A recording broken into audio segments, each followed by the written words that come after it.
752 জন, প্রায় 26,000 এসএসসি 2016 চাকরি বাতিল করলো সুপ্রিম কোর্টের প্রধান বিচারপতি ডিভিশন বেঞ্চ। সেখানে সঞ্জীব খান্না ছিলেন ডিভিশন বেঞ্চের আর বিচারপতি ছিলেন। গোটা বাংলা জুড়ে আজকে সব থেকে এই বড় সংবাদ এ কারণেই, প্রায় 25,752 যদি হিসেব করেন তাহলে কিন্তু সান্নাটা শুনশান পরিস্থিতি, শুধু কান্নার আওয়াজ চারিদিকে বাংলা জুড়ে। স্বাভাবিকভাবে শাসক দলের বিরুদ্ধে আক্রমণ করতে ছাড়ছেন না বাম বিজেপি সবাই। এ কারণে চিরে গোটা বিষয়টা গত সমাদাসের চাকরি বহাল রেখেছে, যেহেতু ক্যান্সারের পেশেন্ট।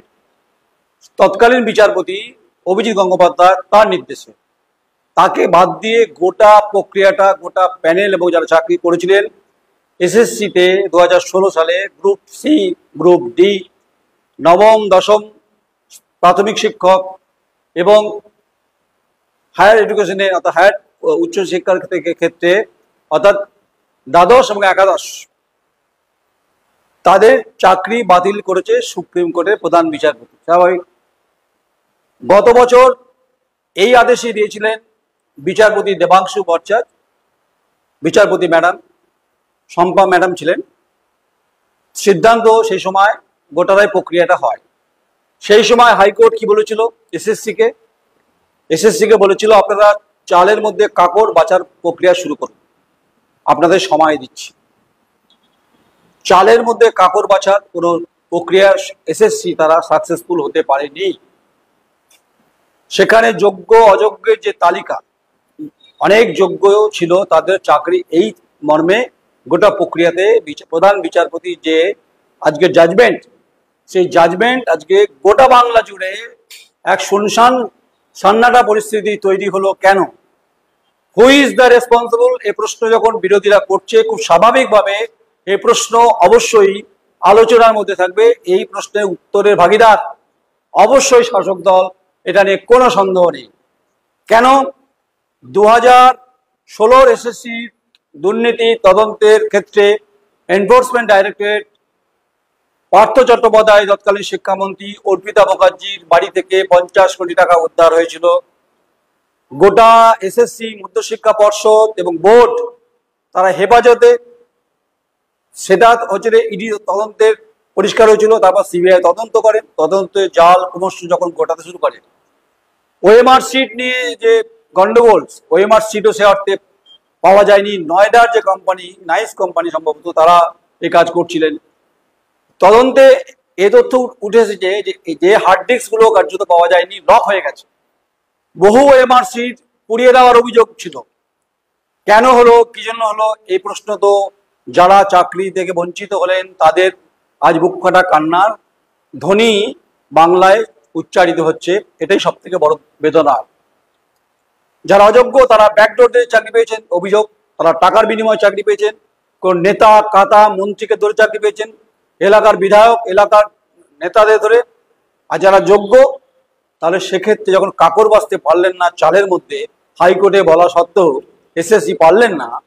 একই কথা তৎকালীন প্রধান বিচারপতি মাননীয় চন্দ্রচূড়, যিনি প্রধান বিচারপতি ছিলেন, তিনি একই কথা বলেছিলেন যে চালের মধ্যে কাকড় থাকলে বাছুন। সে বাছার প্রক্রিয়াটাতে ব্যর্থ হয়েছে এসএসসি। তাই টোটাল রেসপন্সিবিলিটি এসএসসি, কোনো সন্দেহ নেই। এখানে বিগত কদিন ধরে গোটা বাংলা উত্তপ্ত হয়েছে, রাজনীতির বিভিন্ন ক্ষেত্রে, হিন্দু রামনবমী বিভিন্ন ইস্যুতে উত্তপ্ত হয়েছে।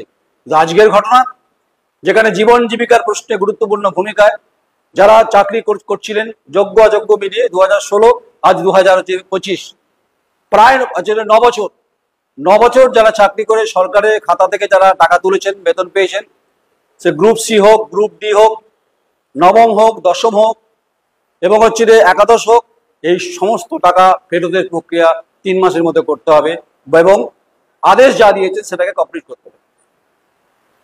প্রদেশ কংগ্রেসের প্রাক্তন সভাপতি অধীর চৌধুরী বলেছেন যে এ রাজ্যের মুখ্যমন্ত্রীর যোগ্য। তিনি কটাক্ষ করেছেন, তিনি বলেছেন অনেক চাকরির পদ খালি আছে। তিনি দাবি তুলেছেন যারা যোগ্য তাদেরকে ব্যবস্থা সরকার করুক। সরকার এই মুহূর্তে অস্বস্তি, তা নিয়ে কোনো সন্দেহ নেই। রামনবমীর তার আগে পাথর প্রতিমা, যে বাজি বিস্ফোরণে 8 জনের মৃত্যুর পরে টানাপোড়েন চলছিল, এটা এটা একটা অবশ্যই দুর্ঘটনা বলা যাবে না, এটা পিছনে অনেক বড় রাজনৈতিক নিশ্চয়ই রয়েছে। কিন্তু এই রায়টা সরকার জানতো যে কি হতে পারে, কি হতে চলেছে। কারি কারি টাকা, আমার আপনার টাকা, যা সুপ্রিম কোর্টের দেশের প্রধান প্রধান লয়ার দিয়ে দাঁড় করিয়েও কার্যত মুখ করল রাজ্য সরকারের, এটা অত্যন্ত দুর্ভাগ্যের বলে মনে করছেন অনেকে। অভিষেক মনু সিংভি থেকে শুরু করে কপিল সিব্বাল কেউ বাদ যায়নি সুপ্রিম কোর্টে হিয়ারিং এর সময়। হাইকোর্টে যখন লড়াই চলছে সেখানেও তাই কারি কারি টাকা ফিস আইনজীবীদের দিতে হয়েছে। আর মাতঙ্গিনীর মূর্তির তলায়, ধর্মতলায় যারা আন্দোলন করছিলেন, যারা যোগ্য অযোগ্যের মাঝখানে, সরল রেখার মাঝখানে, তাদের আজকে বুক ফাটা কান্না শুনছিলাম। তাহলে যে টাকা ফেরত দিতে হবে সে টাকার পরিমাণটা কিন্তু অনেক। হিসেব অ্যাভারেজ যদি আপনি করেন, সেটা যদি 30,000 25,000 করে বেতন ধরেন, তাহলে আপনার হিসেবটা কোথায় দাঁড়াবে? 30-40 লাখ, কোনোটা হয়তো 50 লাখ হয়ে যাবে যদি 9 বছরের হিসেব।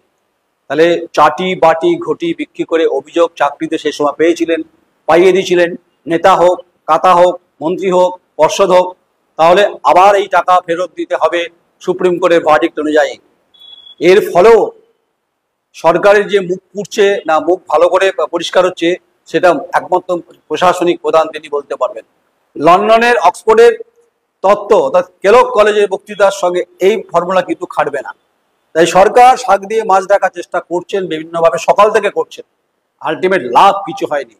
যে বেদনাশ্রিত, যে বেদনার যে পরিস্থিতি, জল ক্রমশ সকাল থেকে অশ্রুবাহিত হয়েছে বিভিন্ন ছেলে মেয়েদের, মেধা এবং অমেধার, তাদের যারা মেধা তাদের একটাই ব্যথা, একটাই যন্ত্রণা, একটাই কথা যে আমরা তো যোগ্য ছিলাম, আমরা তো যুব কষ্টে বলি হলাম, এর দায় তো সরকারকে নিতে হবে। তারা বলছেন, এ কথা আমি বলছি না, এ কথা বাংলার মানুষ বলছেন, আবাবর মানুষ বলছেন।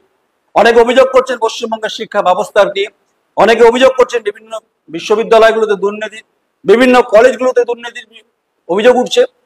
শিক্ষামন্ত্রী এখন যিনি আছেন, নিশ্চিত তারও আজকে অন্তত বুকের ভেতরে যন্ত্রণা হবে, এবং রাজ্যের প্রশাসনিক প্রধান মুখ্যমন্ত্রী নিশ্চয়ই আজকে এই ঘটনায় তাকে জানি না, তার চোখ নিশ্চয়ই খোলা উচিত। তাহলে এই যে 26,000 মানে 25,752 যদি ধরেন, 26,000-ই ধরুন, এরা যাবে কোথায়? এদের অবস্থান কি? এদের রিপ্লেসমেন্ট কি হবে? আবার বিজেপি বলছে যে প্রাইমারি শিক্ষকের ক্ষেত্রে আরো নাকি 25,000 তালিকা বাতিল হতে পারে। তাহলে বাংলায় কলকারখানা সে অর্থে হলো না, শিক্ষার ক্ষেত্রে দুর্নীতি, প্রাক্তন মন্ত্রী জেলে, ইডির হেফাজতে, তদন্তে 50 কোটি টাকা খাটের তলা থেকে সোনা গয়না, লুট লুট লুট, আর অশ্রুস্নাত দুপুর সকাল সন্ধে পর্যন্ত গোটা বাংলা দেখেছে সেই মেধা উত্তীর্ণ ছেলেমেয়েরা, যারা আজকে যোগ্য হওয়া সত্ত্বেও সুপ্রিম কোর্টের ভার্ডিক্টে তাদের চাকরি চলে গেল। এ বাংলার এটাই হচ্ছে সব থেকে বড় সংবাদ, গোটা দেশের অন্তত আজকের বড় ব্রেকিং। একদিকে যখন ওয়াকআপ বিল নিয়ে যখন গোটা দেশ তোলপাড়, তৃণমূল কংগ্রেস যখন ওয়াকআপ বিল নিয়ে যখন ডিবেট করছে, একদিকে বিভিন্ন ক্ষেত্রে বিভিন্ন অভিযোগের পাল্টা অভিযোগ, সংসদ যখন গরম হচ্ছে, লোকসভা হোক রাজ্যসভা হোক, শাসক দল বিজেপি, ওখানকার সেন্ট্রালে বিজেপি, তারা আক্রমণ করছেন তৃণমূল কংগ্রেসের এ রাজ্যে দুর্নীতির ক্ষেত্রে, আর রে করে উঠছেন তৃণমূলের সাংসদরা। কিন্তু প্রশ্ন হচ্ছে আজকে যে ঘটনা সুপ্রিম কোর্টের, দেখুন ভারতবর্ষে বিচার ব্যবস্থার প্রতি আস্থাশীল সবাই, একটা দীর্ঘসূত্রিতা থাকে, কিন্তু সুপ্রিম কোর্ট, আপনি যদি হাইকোর্ট ধরেন এবং সুপ্রিম কোর্টও একই কিন্তু প্যারামিটারে ভাগ করে তারা বলেছিলেন এসএসসিকে আপনারা এই কাপড়টা বেছে দিন, পারলেন না। তাই দায়িত্ব অবশ্যই বর্তাবে এসএসসির ঘাড়ে, তা নিয়ে কোনো প্রশ্ন না থাকাটা উচিত নয়। পয়সা কিসনে খায়া, এই সওয়াল তো বারবার উঠতে রহে না।